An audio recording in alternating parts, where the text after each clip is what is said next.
भेड़िए जितने मर्जी गठबंधन बना ले, लेकिन शेर ही होता है। पहले बढ़ाओ, जब चुनाव आता है तो घटाओ, जब चुनाव हो जाएगा फिर 15 रुपये बढ़ जाएगा। बोल रहे हैं कि 12,000 करोड़ से ज़्यादा मोदी सरकार ने खाया है। 75 साल में कांग्रेस कितना खाई थी? कांग्रेस ने एयरलाइंस बनाई थी, एयर इंडिया बनाई थी, वो मोदी सरकार ने बेच दी। दिल्ली की मेट्रो है, कांग्रेस ने दी थी। अगर मोदी की बस चले तो ये भी बंद करवाते हैं। मंदिर का जो मामला है ये लोगों के अंदर जा चुका है, तो उसके कारण सीट तो फिर तो राम मंदिर जो बना है उसका प्रभाव पड़ेगा लोकसभा 2024 के चुनाव पर? बिल्कुल पड़ेगा। नमस्कार, मेरा नाम हसन रजा है और आप देख रहे हैं तेज तर्रार। इस वक्त मैं मौजूद हूँ दिल्ली के सीपी में और आज हम लोगों से चर्चा करेंगे कि लोकसभा 2024 की लहर किस तरफ है। क्या कांग्रेस की तरफ है, बीजेपी की तरफ है या फिर अन्य की तरफ है। तो चलिए लोगों से बात करते हैं और उनसे जानते हैं। आपको क्या लगता है कि प्रधानमंत्री कौन बनना चाहिए? प्रधानमंत्री तो एक ही है, कि और कौन है? मोदी जी। मोदी ही क्यों बनना चाहिए इस बार भी? नहीं, काम किया है अगले ने, बहुत काम किया है। बताइए, 3-4 काम बताइए आप। आज जितना भी रोडों पे जो काम चल रहा है, रेलवे में जो काम चल रहा है, सब उन्हीं की देन है और किसकी है? जो 70 साल में काम नहीं हुआ वो पिछले 9 सालों के अंदर काम हुआ। लोग तो बोल रहे हैं कि 70 साल में ही काम हुआ था, 10 साल में कहाँ कोई काम हुआ है। वो लोगों का अपनी अपनी वो है। हाँ। सोच अपनी अपनी है, किसी को क्या बदल सकते हैं। बोले कि वो ट्रेन भी जो वंदे भारत चलाया है उसमें गरीब लोग कहाँ जाते हैं, वो तो अमीर लोग जाते हैं। और फ्लाई ओवर पे कौन चलता है? अमीर लोग चलता है कार लेके। साइकिल भी नहीं चलती।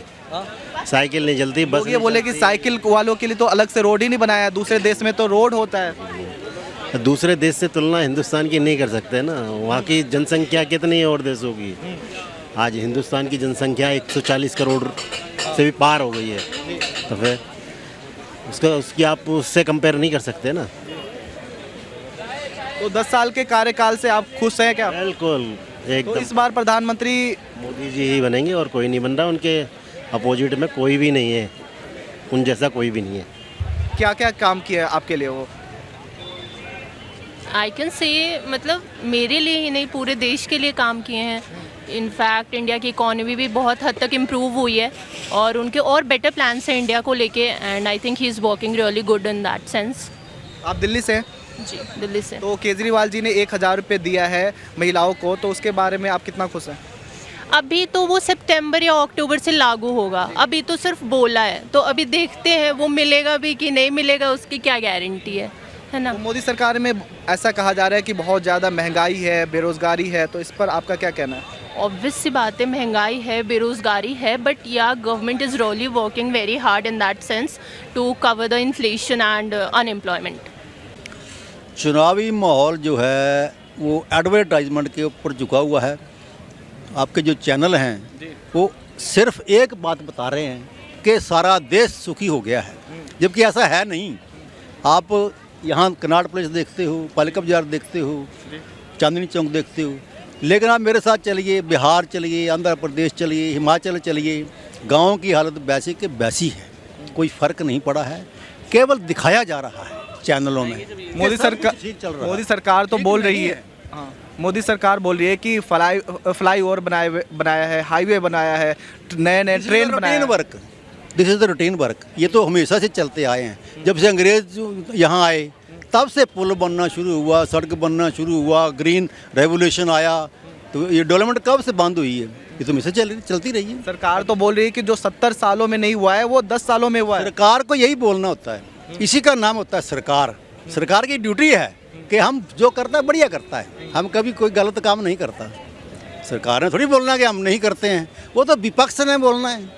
तो विपक्ष का जो बोलता है उसको कोई दिखाता नहीं। अभी तो पेट्रोल के भी दाम घटाए हैं 2 रुपये और बोले कि बहुत बड़ी काम किया है। पहले बढ़ाओ, जब चुनाव आता है तो घटाओ, जब चुनाव हो जाएगा फिर 15 रुपये बढ़ जाएगा। तो इस तरह से तो फिर लोग सब जानते हैं आजकल। तो ये बात ठीक है, एक बात ठीक है कि मोदी जी काम करते हैं, मैं ये नहीं कहता हूँ नहीं करते, लेकिन प्रचार ज़्यादा करते हैं, काम कम करते हैं। जैसे मनमोहन सिंह जी काम ज़्यादा करते थे, शोर कम करते थे। ये काम कम करते हैं, शोर ज़्यादा करते हैं, ये बात है। बीजेपी सरकार तो बोली इस बार 370 के पार जाएंगे। और कुछ लोग तो बोल रहे हैं कि 400 पार जाएंगे। वो ऐसा ना जी, इस देश में भावनाओं का देश है, जानते हो ना भावनाओं का।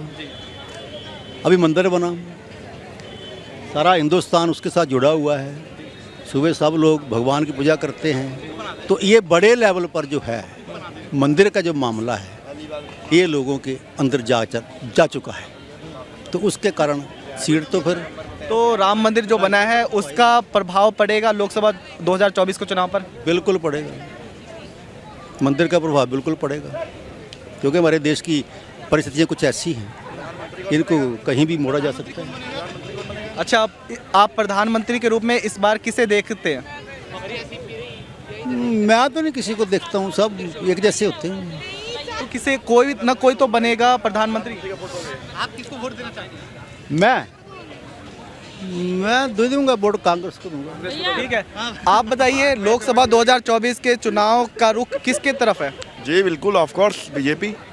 क्यों बीजेपी की तरफ क्यों है? बीजेपी ने क्या काम किया है जिसकी वजह से इस बार भी बीजेपी जीतेगी? बीजेपी क्या काम नहीं किया पहले आप ये बताइए कि बीजेपी ने काम किया क्या है? जैसे मैं यूपी का रहने वाला हूँ जी। तो वहाँ पे तो पहले बिजली नहीं आती थी, अब 24 घंटे बिजली मिल रही है मेरे को। पूरे शहर में, गांव में 18 घंटे बिजली मिल रही है।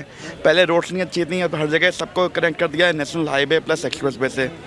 आज कम से कम 10 एक्सप्रेस वे होंगे यूपी में जो ऑपरेशनल हैं, प्लस गरीबों को सुविधाएं मिल रही हैं। मैं मिडिल क्लास से हूँ, मैंने आज तक कोई सुविधाएं नहीं, लेकिन मैं सुनता आ रहा हूँ गरीबों से कि वो बहुत खुश हैं और उन्हें इस सरकार से कोई प्रॉब्लम नहीं है। उनको 6,000 रुपये किस्त मिल रही है किसानों को। आप बोल रहे हैं कि मोदी सरकार से आपको कोई फायदा नहीं हुआ है, लेकिन दूसरे को फायदा हुआ होगा। जी बिल्कुल, ऑफ कोर्स हुआ है। तो आपको तो कुछ फायदा मिला नहीं है? नहीं, तो मुझे फ़ायदा की जरूरत भी नहीं है। मैं क्यों लूँगा? जब मैं सक्षम हूँ, मैं कुछ किसी भी सरकारी योजना के लिए एलिजिबल नहीं हूँ, तो मैं क्यों लूँ? बताऊँ, बता जो लोग इसके लिए एलिजिबल हैं उनको मिलनी चाहिए ना। जब मैं सक्षम हूँ, किसी भी चीज़ में मुझे सब्सिडी नहीं चाहिए, तो क्या फ़ायदा मुझे लेगा? इस मेरे बदले कोई और ले ले जिसको जरूरत हो। तो देश की जनता तो बोल रही है कि बेरोजगार है, वो महंगाई से परेशान है। देखिए, ऐसा है कि महंगाई और बेरोजगारी के पहले आते हैं बेरोजगार वही लोग हैं जिन्हें कुछ करना नहीं है, जो सरकारी नौकरी के पीछे भाग रहे हैं। आप बताओ कि देश की आबादी 140 करोड़ है, अगर मान लो 20 करोड़ भी लोग तैयारी कर रहे होंगे सरकारी नौकरी की, क्या पॉसिबल है कि 20 करोड़ की नौकरी लग जाएगी? आप बताओ। नौकरी तो एक लिमिटेड लोगों की लगेगी, जितनी वैकेंसी निकलेगी। बाकी लोग जो नहीं लग पाएंगे वो तो रोएंगे ही कि इनको नौकरी नहीं लगी। तो सरकार ने तो बोला था 2 करोड़ रोजगार देंगे। अगर 2 करोड़ हर साल मिलता तो 20 करोड़ रोजगार मिलता। नहीं, 2 करोड़ का रोजगार देते भी तो आप ये देखो कि जनसंख्या कितनी तेजी से आगे बढ़ रही है। 2 करोड़ रोजगार देंगे, 10 करोड़ अगले साल फिर पैदा हो जाएंगे। कहाँ से रोजगार इतना हो पाएगा? वो तो लिमिटेड ही है। आप जितने तो कुछ तो देते हैं, कम से कम कुछ तो मिलता। नहीं दे रहे हैं, ऐसी बात नहीं। कई लोगों की नौकरी लग रही है। अपने आसपास देखो, कई लोग ऐसे मिल जाएंगे जिनकी नौकरी लग रही है आजकल। कहीं टीचर में लग रही है, कहीं किसी भी विभाग में लग रही है, लेकिन लग रही है। लोग रो वही रहे हैं जिनकी नौकरी नहीं लग रही है, जो मतलब सफल नहीं हो पा रहे हैं, वही लोग रो रहे हैं केवल। क्या मोदी सरकार क्या बीजेपी इस बार 400 सीट ला पाएगी? बिल्कुल नहीं। वो तो बोले कि 400 सीट लाएंगे हम। कहने से क्या हो जाता है? कहने से कोई 400 सीट थोड़ी आ जाएगी। 400 सीट नहीं आ पाएगी। मैं कह रहा हूँ, तो किस तरफ लोकसभा 2024 के चुनाव में कौन सी पार्टी बाजी मारेगी? बाजी तो मोदी जी की ही पार्टी मारेगी। हाँ। इसके सामने और कोई नहीं पार्टी टिक पाएगी, मगर 400 पार नहीं हो पाएगी। इस बार बताया जा रहा है कि इंडिया गठबंधन पूरे दमखम से चुनाव लड़ेगी, 28 पार्टियों के साथ जितने लड़ेगी। मर्जी 28 पार्टियों का गठबंधन। कभी आपने सुना है कि 40 सब्जियों का परोंठा बना है? या आपने कभी सुना है कि भाई पुलाव के अंदर हमने 35 सब्जियां डाली हैं? वो तो बीजेपी भी तो 38 पार्टियों के साथ चुनाव लड़ रही है। वो उनके पास चेहरा है, मोदी जी का चेहरा है। मोदी जी का पहले मुख्यमंत्री भी थे, तब भी उन्होंने गुजरात में अच्छे काम किए थे। अब भी प्रधानमंत्री जब से बने हैं तब से थोड़े अच्छे काम कर रहे हैं देश के लिए, मगर कुछ उनको जैसे महंगाई, बेरोजगारी, इसके बारे में सोचना चाहिए। इसके बारे में कुछ भी नहीं वो सोच पा रहे। कौन बेरोजगारी, महंगाई के बारे में कौन नहीं सोच पा रहा है? नरेंद्र मोदी जी, हमारे प्रधानमंत्री जी, बेरोजगारी और महंगाई के बारे में कुछ नहीं सोच पा रहे। हाँ। कि क्या करना चाहिए और क्या नहीं करना चाहिए। हाँ। ये बेरोजगारी कैसे ख़त्म हो। जो बेचारे छोटे छोटे उद्योग करने वाले बंदे भी हैं, उनको भी उजाड़ दिया गया है। अब जैसे कनाट प्लेस में है, सरोजनी नगर में है, करोल बाग में है, और आपके तिलक नगर में है, छोटे छोटे पटरी लगा के बैठे हुए हैं, उनको भी उजाड़ दिया गया। जो बेचारे कमा के खा रहे थे, शाम को अपना पेट भर लेते थे, उनको भी उजाड़ दिया गया। और वो पक्के स्थायी बंदे थे वहाँ पे। करोल बाग के अंदर 150 पटरी वाले थे, आज 4.5 साल हो गए। उनको कोई ना तो जगह का विकल्प दिया गया है और ना कोई जगह दी गई है, और बेचारे दर बदर टकरे खा रहे हैं। और आदमी कहाँ जाएगा अगर प्रधानमंत्री नहीं सुनेगा हमारे देश का? बस वो तो जहाँ भी जाते हैं 13,000 करोड़ 31,000 करोड़ जैसे पेड़ पे पीपल के पत्ते लगे हुए हैं और तोड़ तोड़ के लगाए जाए। भ्रष्टाचार निकल के सामने आया है, तो इस पर आप क्या कहेंगे? लोग बोल रहे हैं कि 12,000 करोड़ से ज़्यादा मोदी सरकार ने खाया है। 75 साल में कांग्रेस कितना खाई थी? आप ये बताइए ना, वो इलेक्टोरल बोर्ड का जो अभी भ्रष्टाचार निकल के आया है, तो उस पर आप क्या कहेंगे? मैं उसमें क्या बोल सकता हूँ? बोलने वाला जो आदमी वो बोलेगा। और जो आप बोले, हम सुन रहे थे, आप बोले कि रोज़गार नहीं दे रहा है। आप कहीं पे भी लेबर देख लीजिए, कहीं मिलता है काम के लिए? रोज़गार नहीं मिल रही होती तो काम के लिए आदमी मिलेगी, काम के आदमी मिलेगी ना। मेरे पास भेज दो आदमी को, कोई है ही नहीं, मिलता ही नहीं है। आपको, आपका नाम क्या है? साहिल अग्रवाल। कहाँ पे रहते हैं आप? उड़ीसा। आपको कैसे कांटेक्ट किया जा सकता है? मेरे को मेरा कॉन्टेक्ट नंबर गूगल में भी मिल जाएगा। मेरा शॉप का नाम क्या, कहाँ पे रहते हैं आप? राउरकेला। कितने लोगों को रोजगार दे सकते हैं आप? मैं बेसी नहीं 10-15 दिन को दे सकता हूँ। 15 लोगों को रोजगार दे सकते हैं। ये बताइए क्या काम देंगे आप उनको, और कितनी बड़ी दुकान है आपकी? मेरा ड्राइवर का काम करेगा, लेबर का काम करेगा, सीमेंट ढोने का काम, ये सब कब करेगा? अगर रोजगार नहीं तो सीमेंट भी ढोएगा ना आदमी, खाने के लिए, पेट के लिए तो कुछ भी करेगा। जी, आपको कैसे कांटेक्ट किया जा सकता है? मेरा शॉप का नाम है मारुति हार्डवेयर, सर्च मार लो। बताओ शॉप का नाम। मारुति हार्डवेयर। मारुति हार्डवेयर कहाँ पे? राउरकेला। राउरकेला, ठीक है। आप लोगों को रोजगार चाहिए तो आप इनसे संपर्क करें, ये आपको रोजगार देंगे। बोल रहे हैं कि 10 से 15 लोगों को रोजगार दिया जाएगा आपको। हाँ। राहुल गांधी। राहुल गांधी को क्यों देख रहे हैं आप प्रधानमंत्री के तौर पर? उसने हमारा देश का विकास किया है। कब किया है विकास उन्होंने? पीछे जब सरकार थी उसने बहुत कुछ किया है हमारे लिए। कांग्रेस सरकार बहुत अच्छी सरकार है। लोग बोल रहे हैं कि भाजपा ने वो काम किया है जो कांग्रेस ने 70 सालों में नहीं किया है। मैं बताऊँ क्या काम किया है? ऐसा कुछ नहीं है, जो कांग्रेस ने किया है वो कोई सरकार नहीं कर सकती है। अभी तो बीजेपी सरकार ने सिलेंडर पे 100 रुपये छूट भी दिया है। बढ़ाया भी है, साथ में छूट क्या दी है? 400 से बढ़ा के 1100 कर दिया। तो आप किसे प्रधानमंत्री के तौर पर देख रहे हैं इस बात? ये बोल लेंगे हमारे तो ये बड़े हैं। मोदी सरकार के कार्यकाल से आप खुश हैं 10 साल के? नहीं। हाँ, क्यों नहीं खुश है? क्यों ना, हमारा किया ही क्या? इसने तो सैलरी बढ़ाई है, बढ़ी हुई सैलरी है वो रोक दी, तो खुश क्या होंगे? जी, आप क्या कहना चाहेंगे मोदी सरकार के कार्यकाल पर? आप पूछ रहे थे ना भाई, मोदी सरकार ने 10 साल में ऐसा किया जो आज तक 70 साल में कांग्रेस नहीं कर पाई। कांग्रेस ने एयरलाइंस बनाई थी, एयर इंडिया बनाई थी, वो मोदी सरकार ने बेच दी। आज रेलवे स्टेशन का निजीकरण हो रहा है, प्राइवेटाइजेशन जो हो रहा है ना, वो कांग्रेस ने तो देश को दिया था, ये देश को बेच रहे हैं। हर चीज़ प्राइवेटाइजेशन, हर चीज़ प्राइवेटाइजेशन के कारण लोगों का रोजगार जा रहा है। कोरोना के बाद करोड़ों लोग बेरोजगार हो गए। ये कांग्रेस के राज में नहीं हुआ था, ये मोदी के राज में हो रहा है। आज जो ये इतना विकास है देश का, मेट्रो है, दिल्ली की मेट्रो है, कांग्रेस ने दी थी। अगर मोदी की बस चले तो ये भी बंद करवाते हैं। ये बीजेपी सरकार तो बोल रही है कि उन्होंने वंदे भारत बनाया है, एक्सप्रेसवे बनाया है, फ्लाई ओवर बनाया है, और भी बहुत सारी चीज़ें बनाई है। लोगों को, किसानों को 6,000 रुपये दिया है साल में। जब हमारा देश आज़ाद हुआ था तो भारत के पास था क्या? कुछ भी तो नहीं था। आज जो मुकाम पे ये एक्सप्रेसवे बना है, जो भी बना है, वो पहले से विकास चला था जब भी बना है ना। अगर पहले से ही सड़क ही ना होती तो एक्सप्रेसवे कहाँ से बनता? बताओ आप। एक्सप्रेसवे जब भी तो बना है जब ये सड़कें हैं। तो इस बार क्या आप सोचते हैं कि बदलाव होना चाहिए? बिल्कुल बदलाव होना चाहिए, हम चाहते हैं बदलाव हो। तो कौन प्रधानमंत्री के लिए सबसे उपयुक्त होगा? कोई भी हो, मोदी को छोड़ के, भारतीय जनता पार्टी को छोड़ के कोई भी प्रधानमंत्री हो, एनीवन। अच्छा, बीजेपी ने युवाओं के लिए कुछ किया है? आप युवाओं के लिए? हाँ, बीजेपी ने बहुत कुछ किया, क्यों नहीं करा बीजेपी ने यानी युवाओं के लिए क्या किया है? युवाओं के लिए तो बहुत कुछ कर दिया। युवाओं के लिए, उनके लिए रोजगार निकाल दिया। युवाओं के लिए उन्होंने यानी कि जो एक डेटा के मुताबिक सबसे ज़्यादा बेरोजगारी मोदी सरकार में है। डेटा के मुताबिक भाई क्या बोलो, 2016 के बाद 16 करोड़ तो पीएफ अकाउंट खुल चुके हैं। डेटा के मुताबिक बता रहा हूँ मैं, कैसे बोल सकते हो? कर्जा कितने? अरे मेरे भाई, कर्जे की बात कर रहे हैं यार। तुम कर्जे देश में जो कर्जे सुनो, तो पहले सुनो। कितने थे, अभी कर्जा कितने हैं? पहले भी था। हाँ। पहले किसने बोला कर्जे के लिए आज तक का? कैसे नहीं बोला? क्या बोला? ये भी तो दुनिया भर की आवाज ये उठा रही बस थी। बोलने वाली बातें हैं। ये क्या कर्जा बोलने वाली बात अभी है? देखो, हमें भी पता है अभी पेट्रोल का 206 रेट लाख तो करोड़ हमारे ऊपर कम कर्जा हो गया, है। तो कुत्ते की चीज चाह रहे हैं, तो कम कर ऐसा कुछ नहीं होता दोस्त, कितनी सैलरी लेते ऐसे कुछ नहीं है। सैलरी अभी कितनी है? पहले भी 14-15 हजार मिल रहे थे, अभी 14-15 हजार मिल रहे।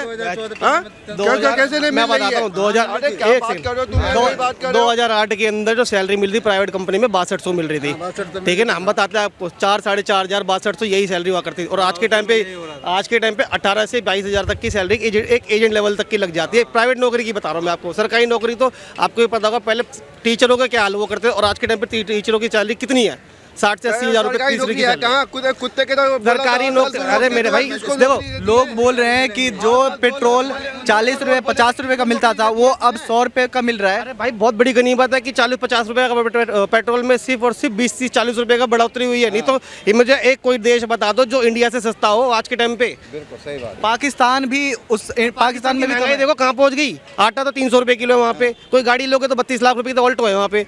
हमसे पूछ लो डेटा पे, हमसे बात कर लो यार। इंटरनेशनल अफेयर पे हम काम करते हैं। बाकी इंडिया के अलावा ऐसा कोई देश नहीं है जो उससे सस्ता हो, ठीक है। ये बोल रहे हैं, अरे सुन लो, अरे यार कैसी बात कर दी। इंडिया की बात तो करो, पाकिस्तान की बात इंडिया की बात कर रहे हो तो इंडिया की बात कम से कम डेटा के मुताबिक आंकड़ों पे तो करो यार। हवा में थोड़ी कर सकते हैं बातें। ये कह रहे हैं सरकारी नौकरी खत्म कर दी। अरे तुम सरकारी नौकरी के पहले काबिल तो बनो, कुछ तो बनो सरकारी नौकरी। कुछ लोग बोल रहे हैं कि जितना सिगरेट और बीड़ी युवाओं को नुकसान नहीं पहुंचाता है उतना बीजेपी पहुंचाती है। बीजेपी के अच्छा, बीजेपी कांग्रेस के अंदर आप ये देख लो, मैं तो नाम नहीं लूंगा, लेकिन कहीं पर भी अगर क्या कहते हैं कोई भी धरना होता है, कुछ भी होता है, कांग्रेस वहाँ पे अपने धरने कराने वालों को तो पैसा देती है, शराब देती है। और आज की बात नहीं है, बहुत पहले से चलता आ रहा है। जब वो शराब दारू सिगरेट वो चला सकते हैं, ये तो फिर भी लाइसेंस ही चल रहा है। कांग्रेस तो बोल रही है कि उनके पास पार्टी चलाने के लिए पैसा नहीं है, तो वो लोगों को क्या पैसा देगी? अच्छा, धीरज साहू के घर में फिर 300 करोड़ कैसे मिल गया?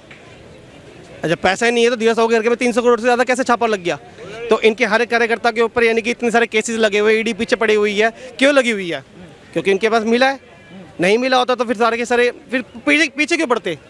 जब इनके यानी कि काला धन इनके पास मिला। जब आपने देखा होगा कि जब नोटबंदी हुई थी, कितने बड़े बड़े लोग यहाँ से देश छोड़ के भागे, जिनके ऊपर जब उनके घोटाले सामने आए वो देश छोड़ के भागे यहाँ से, क्योंकि उन्हें पता पकड़े जाएंगे। जो धरे गए वो धरे गए, बाकी तो भाग गए। तो मोदी सरकार ने तो बोला था कि ये लोग जो लोग पैसा लेकर भागे हैं उनको वापस लाएंगे और काला धन भी वापस आएगा, लेकिन कुछ भी नहीं हुआ है अभी तक। देखो, काला धन वापस का मेरे को नहीं पता, लेकिन काला धन जो है वो इस टाइम उन्होंने तो 15 लाख का भी वादा किया था कि 15 लाख देंगे। मैं कह रहा हूँ 15 लाख का वादा किया है ना उन्होंने। जब तक नहीं आते तो उनको रहने दो, मोदी ने कहा जब दे देंगे तब हटा देंगे। जब हटा देंगे तो बाद में तो मुकरी जाएंगे वो। अभी तो मोदी जी है ना, तो जब तक 15 लाख नहीं आते जेब में तो उनको रहने दो। हम तो उन्हीं को बिठाएंगे मोदी जी को। ये खाली तोतले, ये बोलने वाली बात है। नहीं बोला 15 लाख मिलेंगे, कोई उसको मोदी की बात हो रही है। तो आपका कहना है कि 15 लाख रुपए हाँ, मोदी ने बोला 15 लाख मिलेंगे हर आदमी को। मोदी ने ये बोला था 15 लाख के बराबर जो काला धन वापस लाएंगे, हाँ वो बोला था। अब आ गए, अब यहाँ तो कांग्रेस को आप कुछ काम जनता जानती है। आप कमेंट करके बताएं कि मोदी जी ने बोला था या नहीं बोला था, कमेंट करके बताएं। बांग्लादेश में कोई नहीं जाता, बांग्लादेश में कोई नहीं जाएगा। देखो, मैं तो ये यहाँ देख लो, अभी इतना बढ़िया कानून आया है सीएए का, हम उसके समर्थन में हैं और बढ़िया चीज़ कर दी है। बहुत पहले आ जाना चाहिए था, बहुत बढ़िया चीज़ कर दी। केजरीवाल जी ने बोला है कि ये क्या सीएए लागू कर रहे हो, ये बेरोजगारी महंगाई पर काम करो। देखो, केजरीवाल जी ने क्या बोला मैं बताता हूँ। केजरीवाल जी ने बोला है कि बाहर के लोग, पाकिस्तानी लोग यहाँ पर आकर के उनको हम रोजगार देंगे तो हमारे बंदे क्या करेंगे, ठीक है ना। अब मेरे को केजरीवाल जी से सवाल करो इस चीज़ के रिगार्डिंग कि आप एक बताओ, जो रोहिंग्या मुसलमानों को तुमने यानी कि वेस्ट बंगाल, असम और कश्मीर में, नोएडा में, दिल्ली के अंदर जो बसा रखा है, वो क्या कर रहे हैं? आप किसे बोल रहे हो कि किसने बसाया है? केजरीवाल है वो समर्थन। केजरीवाल जी बोल रहे हैं कि ये केंद्र सरकार के कार्यकाल में आया है, बीजेपी के कार्यकाल में आया है। नहीं, ये बहुत साल, जो आज के टाइम पे रोहिंग्या मुसलमानों से पूछो, खुद बोलेंगे हम कितने सालों से रहे, 20-20, 30-30 साल से रह रहे हो यहाँ पे। सारे कांग्रेस के टाइम से आए हैं सारे के सारे। और वेस्ट बंगाल के अंदर कम्युनल पार्टी बना रखी है वोट बैंक बढ़ाने के, ममता बानो ने अपनी सारी सिर्फ और सिर्फ अपने वोट बैंक बढ़ाने के लिए। अभी वो कह रहे सीए के, तुमने जो सीए लेके आया ये अपना वोट बैंक बढ़ाने के लिए। भैया, जो वोट बैंक बढ़ाने के लिए नहीं कर रखे, जो 3 देश बोले वहाँ की माइनॉरिटीज़ को हमने अपने पास बुलाया क्योंकि उनके ऊपर अत्याचार हो रहा है वहाँ पे। अब वहाँ की माइनॉरिटीज़ नहीं आएगी तो क्या मेजोरिटी को बुलाएंगे हम लोग? हमारी यहाँ की माइनॉरिटी का किसी ने बुलाया कि हाँ भाई जो हिंदुस्तान की माइनॉरिटीज़ है उनके ऊपर अत्याचार हो रहा था, हम उसको अपने देश में लेंगे? कोई देश है ऐसा? कोई जाएगा? पहली बात तो हो नहीं रहा किसी बात तैयार, ये तो हवा में बोलने वाली तो बात। इस बार कौन इस बार कौन प्रधानमंत्री बन रहा है? नरेंद्र मोदी जी। हम तो लोग बोल रहे हैं कि इस बार चेंज होना चाहिए, इस बार कोई और बनना चाहिए। 10 साल योगी जी को बना देंगे। मोदी जी अगर मोदी जी रिटायर होंगे तो योगी जी को बना देंगे। लोग तो बोल रहे हैं कि योगी को तो जंगल में जाना चाहिए, प्रधानमंत्री बनने लायक थोड़ी है वो। अच्छा, योगी जी जिसने यूपी के काया पलट दी, जिसने यूपी की जीडीपी सेकंड लेवल पे लेकर आ गया, जो एक टाइम पे ट्राइबल एरिया हुआ करता था उत्तर प्रदेश हमारा, आए दिन दंगे हुआ करते थे। एक डेटा के मुताबिक सबसे ज्यादा महिला असुरक्षित है उत्तर प्रदेश में। नहीं, आज के टाइम पे नहीं है, आज के टाइम पे वो सुरक्षित है। आप डेटा पे बोल रहे हो, वहाँ के लोगों से भी बात करो, लोग खुद बोलेंगे कि वो जो यूपी में रह रहे हैं। मेरा फ्रेंड है, आगरा में रहता है, उसने खुद बताया, कह रहा भाई 2014 से पहले यहाँ पे मेरे सामने दंगे लाइव देखे मैंने। और एक डेटा ये भी कहता है कि 22 करोड़ से ज्यादा लोग रोजाना भूखे पेट सोते हैं। डेटा तो ये भी बोल रहा है, एक सेकंड, डेटा तो ये भी बोल रहा है, वो भी हमारा नहीं, IMF का डेटा, और आपका ये क्या कहते हैं, ब्रुकलिन का data, Brooklyn institute of America, उसका डेटा तो ये भी बोलता है 80 करोड़ों को हमने यहाँ पे रोजगार दिया है, एम्प्लॉयमेंट दी है, खाना खिलाया है फ्री में रोज। एक डेटा तो ये भी बोल रहा है। अब उसको लोग क्यों नहीं मान रहे? तुम 22 करोड़ की बात कर, मैं 80 करोड़ की बात कर रहा हूँ। तो ये लोग इसी पे सवाल उठाते हैं कि 80 करोड़ लोगों को गरीबी रेखा के नीचे ला दिया है, तभी उनको 80 करोड़ लोगों को ये देना पड़ रहा है, राशन देना पड़ रहा है। राशन देना नहीं पड़ रहा है। गरीब लोग जो आए हैं गरीबी रेखा के नीचे, वो उनकी एम्प्लॉयमेंट बेस पे आए हैं। आप डेटा को देखो, मैं किसी को फ्री दूंगा सामान, वो फ्री ले लेगा, लेकिन उसके एम्प्लॉयमेंट रेशो में, उसकी इनकम रेशो में क्या दिखेगा? वो तब भी जीरो रहेगा ना, ठीक है ना। अगर उसका इनकम रेशो दिखेगा आपका कि हाँ वो जीरो से वो 1 पे आया, 2 पे आया, 10 पे आया, तो इसका मतलब उसको रोजगार मिला है, उसका पैसा बढ़ा है। अच्छा, बीजेपी ने कहा है कि 400 सीट इस बार लाएगी, क्या वो ला पाएगी 400 सीट? बिल्कुल आएगी जी, ऐसा कोई काम नहीं है मोदी जी ने जो नहीं किया हो, बिल्कुल आएंगे। और अगर मैं बात करता हूँ 370 की, जो 70 साल से मुद्दे चलते हुए आ रहे थे, सारे मुद्दे खत्म हुए हैं। आप अयोध्या की बात करें, वो सारे मुद्दे खत्म हुए हैं। हमारा GDP ग्रो कर रहा है, तो ऐसे कोई काम नहीं है जो मोदी जी ने नहीं किए हैं। और 400 की सीट तो आप कम बोल रहे हो, अगर इससे ज़्यादा सीटें होती तो भी आती क्योंकि दिल्ली में आम आदमी पार्टी और कांग्रेस ने गठबंधन किया है ताकि 700 सीट पर कब्जा कर सके, तो क्या इसका फ़ायदा मिलेगा? सर देखो, भेड़िया जितने मर्जी गठबंधन बना ले, लेकिन शेर ही होता है, तो कुछ नहीं हो सकता। इन्होंने गठबंधन पहले भी बनाया था, ममता की सरकार ने, राहुल की सरकार ने, मुलायम सिंह की सरकार ने पहले गठबंधन बनाया था, लेकिन कुछ कर नहीं पाए थे। और सेम अभी भी वैसे होगा। अभी तो इतने सारे हमारे जो बिल इतने सारे पास हुए हैं कि जो कि हमारे इंडियन सिविल को देखा जा रहा है, ठीक है। अगर मैं बात करता हूँ PM के अगेंस्ट में अगर कोई खड़ा हो सकता है मोदी जी के अगेंस्ट में, तो अभी हमारे मिनिस्टर जो अपने जयशंकर जी हैं वो खड़े हो सकते हैं। जयशंकर, हाँ, डॉक्टर जी, वो फॉरेन, हाँ, तो वो PM में बन सकते हैं, या फिर मैं योगी जी को बोलूँगा। बाकी कोई इनके अभी स्टैंड में कोई है ही नहीं। अपोजिशन पार्टी में तो मेरे ख्याल से कोई है। राहुल गांधी की लोकप्रियता लगातार बढ़ती जा रही है, ऐसा सर्वे में आया, क्या कहेंगे आप? सर उसके लिए गालियाँ बढ़ रही है भाई, मैं बताता हूँ आपको। असम के अंदर हेमंत विश्व शर्मा के अगेंस्ट में उन्होंने जो यानी कि भाषण दिया था, जो बोला था उल्टा सीधा, सिर्फ उस चक्कर में उन्होंने थोड़ी बहुत पब्लिसिटी ले ली है। उससे पहले उनके पास कोई पब्लिसिटी नहीं थी, क्योंकि असम के अंदर हेमंत विश्व शर्मा ने उनको एंट्रेंस के लिए मना कर दिया था। उन्होंने अपनी जनता से जो उनके पास भीड़ आ रही, उनसे लड़ाइयाँ करवा दी, दंगे करवा दिए। ये तो राहुल गांधी ने करवाया। तो हमने यहाँ पर मौजूद लोगों से बात किया, लोगों का कहना है कि मोदी सरकार ने बहुत अच्छा काम किया है। कुछ लोगों का कहना है कि मोदी सरकार ने बिल्कुल भी काम नहीं किया है। कुछ लोग बोल रहे हैं कि 70 साल में जो काम नहीं हुआ, सिर्फ वो 10 साल में मोदी सरकार ने कर दिया है। और वही कुछ लोग बोल रहे हैं कि जो कांग्रेस ने 70 सालों में किया था, वो मोदी सरकार ने 10 साल में बेच दिया है। अब क्या सोचते हैं, लोकसभा 2024 का चुनाव का रुख किस साइड है? बीजेपी की साइड है, कांग्रेस की साइड है, या अन्य की साइड है? कमेंट करके बताएं। और बाकी खबरों के लिए देखते रहें तेज तर्रार। कैमरामैन आशुतोष के साथ मैं हसन रजा। अगर आपको हमारी ये वीडियो पसंद आई हो तो इसे लाइक एंड शेयर करना बिल्कुल न भूलें। इसके साथ ही हमारे चैनल को जरूर सब्सक्राइब करें, और हाँ, बेल आइकन भी जरूर दबाएं ताकि दिल्ली से जुड़ी तमाम खबरों की नोटिफिकेशन सबसे पहले आप तक पहुंचे।